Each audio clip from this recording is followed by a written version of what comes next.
आज हम बात करेंगे महात्मा गांधी की मौत के बारे में। क्या हुआ था उस दिन। बात है 30 जनवरी 1948 की। नाथूराम गोडसे ने महात्मा गांधी को गोली मारकर उनकी हत्या कर दी थी। महात्मा गांधी को मारने के बाद गोडसे वहां से भाग सकते थे, लेकिन उन्होंने ऐसा नहीं किया और खुद को सरेंडर कर दिया था और फिर इसके कुछ समय के बाद उन्हें फांसी की सजा सुना दी गई थी। तो आज इस वीडियो में हम डिस्कस करने वाले हैं आखिर नाथूराम गोडसे कौन थे और उन्होंने एक्चुअली में गांधी को क्यों मारा था। ये वीडियो अगर आपको अच्छी लगे तो प्लीज़ इस वीडियो को लाइक और शेयर जरूर करें ताकि यह वीडियो ज़्यादा लोगों तक पहुंच सके। पहले हम नाथूराम के बारे में जान लेते हैं। नाथूराम का जन्म पुणे के ब्राह्मण परिवार में हुआ था। बचपन से ही वह नेशनलिस्ट आइडियल से बहुत ज़्यादा इंस्पायर थे, जिसकी वजह से उन्होंने अपनी हाई स्कूल की पढ़ाई बीच में छोड़कर अपने भाइयों के साथ और आरएसएस को ज्वाइन कर लिया था। गोडसे ने अपना खुद का न्यूज़पेपर भी निकाला था, जिसका नाम हिंदू राष्ट्र था। बाद में उन्होंने हिंदू राष्ट्र दल के नाम से एक ऑर्गेनाइजेशन फॉर्म किया था, जिसका मकसद इंडिपेंडेंस के लिए लड़ना था। शुरुआती दिनों में गोडसे महात्मा गांधी को फॉलो करते थे। इनफैक्ट गांधी ने जब सिविल डिसोबीडियंस मूवमेंट की शुरुआत करी थी तो इस मूवमेंट में उन्होंने बढ़ चढ़कर हिस्सा लिया था, पर बाद में वह गांधी के खिलाफ हो गए थे। उनके दिमाग में यह बात बैठ गई थी कि गांधी की अहिंसा विचारधारा हिंदुओं को कायर और कमजोर बना देगी। गोडसे के हिसाब से इंडिया के पार्टीशंस के लिए सिर्फ गांधी जिम्मेदार थे, जिसमें लाखों लोगों की जान गई थी।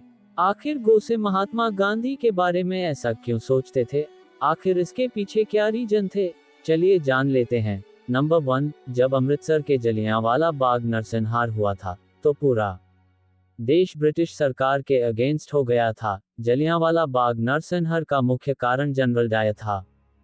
क्रांतिकारियों की डिमांड थी जनरल डायर को फांसी दी जाए, लेकिन गांधी जी ने इस आग्रह को साफ मना कर दिया था। नंबर 2, जब केरल में मोपला मुसलमानों ने वहां के रहने वाले 1500 हिंदुओं को मारा था और करीब 2000 हिंदुओं को मुस्लिम में कन्वर्ट कर दिया था, जिस पर गांधी ने कुछ विरोध तक नहीं किया था। नंबर 3, अधिवेशन के दौरान जब नेताजी सुभाष चंद्र बोस को मैच्योरिटी से कांग्रेस प्रेसिडेंट सिलेक्ट किया गया था, तब गांधी इस बात से खुश नहीं थे। उसमें गांधी ने नेताजी को रिजाइन करने के लिए फोर्स किया था।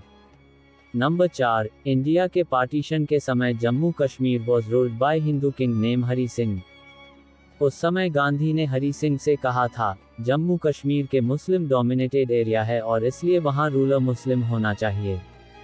ये बात सही है या नहीं, लेकिन ये बात गोडसे को सही नहीं लगी। वहीं दूसरी तरफ इसी समय Hyderabad was ruled by Muslim king name Usman Ali Khan. Hyderabad Hindu dominated region होने के बावजूद गांधी इस रूलर को सपोर्ट करते थे। इस बात को देखने के बाद एक बात तो साफ है कि गांधी के विचार समय के साथ बदलते रहते थे। बहुत कम लोगों को ये बात पता होगी कि इंडिया के पार्टीशन के समय हैदराबाद इंडिया का हिस्सा नहीं था, पर गांधी के मरने के बाद सरदार वल्लभ भाई पटेल ने मिलिट्री फोर्सेस का इस्तेमाल करके हैदराबाद को इंडिया का हिस्सा बना लिया था। अगर गांधी जिंदा होते तो शायद ही गांधी जी हैदराबाद को इंडिया का हिस्सा बनने देते। नंबर 5, महात्मा गांधी ने एक बार दिल्ली के एक मंदिर में प्रार्थना करते समय नमाज पढ़ दिया था। इस पर वहां के पुजारी और बहुत सारे हिंदुओं ने इसका विरोध किया था, पर गांधी ने इस बात को साइड लाइन कर दिया था। नंबर 6, ये बात हम सभी को पता है, आज़ादी के बाद जब कांग्रेस कमेटी की वोटिंग हुई for the prime minister of India, तो उस समय 15 में से 12 कांग्रेस मेंबर्स में से सरदार वल्लभ भाई पटेल को वोट किया था और वह मैच्योरिटी से जीत गए थे। वो भारत के पहले प्राइम मिनिस्टर ऑफ इंडिया बन जाते, लेकिन गांधी जी ने अपनी जिद में आकर सरदार वल्लभ भाई पटेल को अपना नाम पीएम पद से विथड्रॉ करने को कहा और इसके बाद उन्होंने नेहरू को इंडिया का पहला प्राइम मिनिस्टर बना दिया। और आप सभी को पता ही है नेहरू ने इंडिया के लिए कितने अच्छे अच्छे डिसीजन लिए हैं। आपके पास एक बहुत खतरनाक हथियार है, आमरण अनशन, जिसका बार बार इस्तेमाल करके आप लोगों से अपनी बात मनवाते हैं। ये भी एक प्रकार की हिंसा है, मानसिक हिंसा। नंबर 7, 14 जुलाई 1947 में इंडिया के पार्टीशन का रेगुलेशन रिजेक्ट होने वाला था। और उस समय गांधी ने इंडिया के पार्टीशन के प्रपोजल को सपोर्ट किया था। एक तरफ गांधी यह बोलते थे, अगर देश का पार्टीशन होगा तो उन्हें उनकी लाश से गुजरना होगा, तो वहीं दूसरी तरफ जब असल में देश का पार्टीशन हो रहा था और लाखों लोगों की जान जा रही थी, तो उस समय गांधी ने सॉल्यूशन के नाम पर कुछ भी नहीं किया था।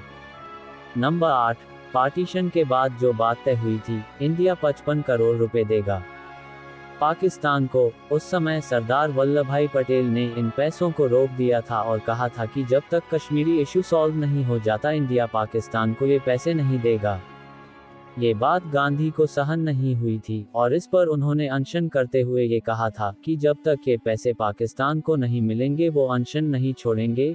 फिर किया था वही ही जो गांधी जी चाहते थे, पाकिस्तान को पैसे दे दिए गए।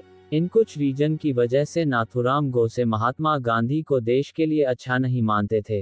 हो सकता है उस समय और कारणों की वजह से पसंद नहीं करते थे, इसलिए उन्होंने महात्मा गांधी की गोली मारकर हत्या कर दी थी।